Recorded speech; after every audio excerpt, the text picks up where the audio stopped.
नमस्कार, आदाब, सत श्री अकाल, जय भीम, जोहार। मेरा नाम है कन्हैया कुमार। दोस्तों, ईवीएम को लेकर के सबसे बड़ी अपडेटेड खबर आई है और सबसे बड़ा खुलासा हुआ। दोस्तों, हम विस्तार से आप लोगों के बीच में बताने वाले हैं। वहीं ईवीएम को लेकर के एक सबसे बड़ी घोषणा की है जो महमूद प्राचा जी हैं, भानु प्रताप सिंह जी हैं, राजेंद्र पाल गौतम जी ने आज प्रेस कॉन्फ्रेंस के माध्यम से सबसे बड़ी बात कही। दोस्तों, वहीं ईवीएम को लेकर के सबसे बड़ी चोरी इलेक्शन कमीशन की पकड़ी गई है और सबसे पक्के सबूत हाथ लगे हैं, खासकर राजेंद्र गौतम जी के। हम आप लोगों के बीच विस्तार से बताने वाले हैं। वहीं दोस्तों, मेरी आपसे गुजारिश है कि इस मुहिम में आप भी जुड़ना चाहते हो और आप भी अपनी सहभागिता निभाना चाहते हैं तो इस वीडियो को एक बार लाइक कर दें, कमेंट के माध्यम से अपनी राय जरूर को सब्सक्राइब जरूर कर लें। जी हाँ दोस्तों, सबसे बड़ी अपडेटेड खबर आई है। आज राजेंद्र पाल गौतम जी ने एक प्रेस कॉन्फ्रेंस के माध्यम से सबसे बड़ी खुशखबरी दी है, खासकर जो चाहते हैं कि ईवीएम को बैन होना चाहिए। दोस्तों, आपने देखा होगा लगातार जब से 5 राज्यों का विधानसभा चुनाव हुआ, 5 राज्यों के विधानसभा चुनाव से लगातार ईवीएम को लेकर के सबसे ज्यादा प्रोटेस्ट और सबसे ज्यादा लोगों के अंदर नाराजगी नजर आ रही है। वहीं दोस्तों, आज है जो लगातार आपने देखा होगा कि चाहे भानु प्रताप सिंह जी हों, महमूद प्राचा जी हों, राजेंद्र पाल गौतम जी कॉन्फ्रेंस के माध्यम से कुछ ना कुछ खबरें देते रहते हैं ईवीएम से संबंधित। लेकिन दोस्तों, जो आज ईवीएम से संबंधित खबर मिली शायद चौंकाने वाली है। जी हाँ दोस्तों, आज राजेंद्र पाल गौतम जी ने एक प्रेस कॉन्फ्रेंस के माध्यम से ईवीएम को लेकर के सबसे बड़े खुलासे किए। दोस्तों, उन्होंने सीधे तौर पर ईवीएम जहां बनाई जाती है, ईवीएम के उन खास इंजीनियरों से उनसे बातचीत करके और जो वहां से डाटा लिया, उनने सीधे तौर पर ईवीएम पर आरोप लगाते हुए कहा कि इसमें एक प्रोग्रामिंग होती है और प्रोग्रामिंग होने के बाद इसमें एक टाइमर लगाया जाता है। जो चुनाव है, चुनाव जब डिक्लेयर हो जाते हैं, कैंडिडेट के जो नामांकन है वापस लेने की तिथि खत्म हो जाती है, इसके बाद उसमें एक टाइमर लगाया जाता है। वहीं दोस्तों, उन्होंने सीधे तौर पर कहा कि जो कंट्रोल यूनिट होता है, कंट्रोल यूनिट के द्वारा ही पूरा खेल किया जाता है।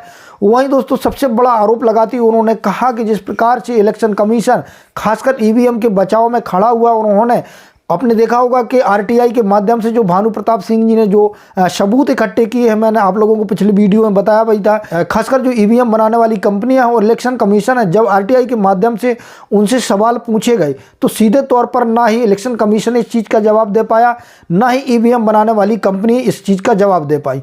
वहीं दोस्तों, आज जो सबसे बड़ी प्रेस कॉन्फ्रेंस करते हुए भानु प्रताप सिंह जी और खासकर राजेंद्र पाल गौतम जी ने कहा, उन्होंने प्रेस कॉन्फ्रेंस के माध्यम से आज बताया राजेंद्र पाल गौतम जी ने कि जिस प्रकार से आपने देखा होगा कि भारत में जो कानून लाया गया है कि चुनाव आयुक्त का जो चुनाव है, वहीं दोस्तों जो सबसे बड़ा आरोप लगाया उन्होंने खासकर सरकार पर लगाते हुए कहा कि जिस प्रकार से सरकार ने एक कानून बना दिया है कि जो चुनाव आयुक्त की नियुक्ति है वो खासकर जो सरकार में बैठे हुए लोग हैं वो करेंगे। ये एक सबसे बड़ी धांधली का जो कहीं ना कहीं हथियार है वो सत्तादल पार्टी को मिल गया है। उन्होंने सीधे तौर पर खासकर सुप्रीम कोर्ट के जस्टिस से अपील करते हुए वहीं राष्ट्रपति द्रौपदी मुर्मू जी से अपील करते हुए कहा कि इस पर स्वतः संज्ञान लेना चाहिए।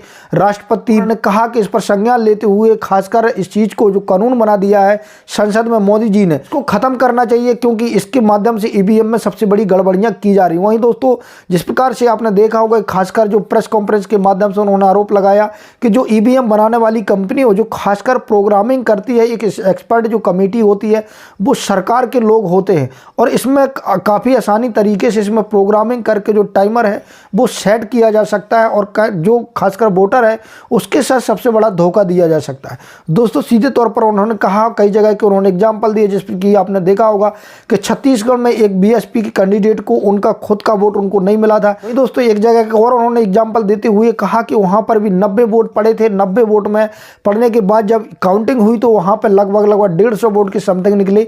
तो कहीं ना कहीं जिस प्रकार से ये धांधली हो रही और ऐसे कैसे हो सकता है कि ईवीएम मशीन में, यदि इलेक्शन कमीशन इस चीज़ का दावा करता है कि एक भी गड़बड़ी मशीनों के माध्यम से नहीं होती है, तो ऐसा क्यों हो रहा है कि कहीं पर 90 वोट पड़े हैं और वहाँ पर बाद में काउंटिंग के समय में 150 वोट निकाले जाते हैं। तो कहीं ना कहीं लोगों का शक जाहिर होता है कि ईवीएम को लेकर के कहीं ना कहीं सबसे बड़ी गड़बड़ियाँ की जा रही है। वहीं ईवीएम को लेकर के एक और सबसे बड़ी घोषणा करते हुए उन्होंने कहा कि 31 तारीख को, जी हाँ दोस्तों, 31 जनवरी को सबसे बड़ा फैसला लिया। उन्होंने कहा कि 31 जनवरी को जो खासकर चुनाव आयोग है उसका घेराव करने वाले हैं जितने भी सामाजिक कार्यकर्ता हैं, सुप्रीम कोर्ट के सबसे बड़े एडवोकेट हैं और जितने भी लोग ईवीएम को चाहते हैं कि ईवीएम बैन होना चाहिए और लोकसभा चुनाव है 2024 का वो बैलेट पेपर से होना चाहिए। तमाम प्रकार के संगठन, तमाम लोग, खासकर जितने भी सामाजिक संगठन हैं वो आकर के ईवीएम का विरोध करेंगे। वही जो सबसे बड़ा घेराव होने वाला है जो इलेक्शन कमीशन का होने वाला है वहीं खासकर रजत पाल गौतम जी ने कहा कि इस पर सुप्रीम कोर्ट को और द्रौपदी मुर्मू जी को भी स्वतः संज्ञान लेना चाहिए। अंत में भीम न्यूज़ 90 की आपसे गुजारिश है, कभी तक आपने हमारे चैनल को सब्सक्राइब नहीं किया तो सब्सक्राइब कर ले, साथ में बेल आइकन को प्रेस कर ले, वहीं वीडियो को लाइक जरूर कर दें।